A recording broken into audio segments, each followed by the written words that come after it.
নমস্কাৰ বন্ধু বান্ধৱীসকল, আজি আমি গৈ আছো সোণাৰীৰ ওচৰলৈ। কিয় গৈ আছো কম বাৰু। ভিডিঅ'টি শেষলৈকে চাই থাকিব বুলি আশা কৰিলোঁ। 1-2 মিনিট ৰৈ এয়া গাড়ী পাইছোঁ, গাড়ীত উঠিছোঁ।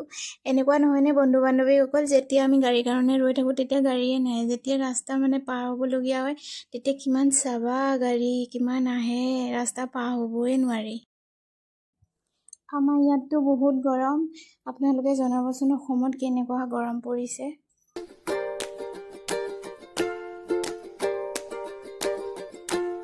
এইজনী যে মোৰ লগত আহিছে, এজনী আকৌ মোৰ শাহু মা দেই, আৰু এইটো মোৰ সৰু ল'ৰাটো। ডাঙৰ ল'ৰাটো বাৰু ঘৰতে থৈ আহিছোঁ, ডাঙৰ ল'ৰাটোক অনা নাই।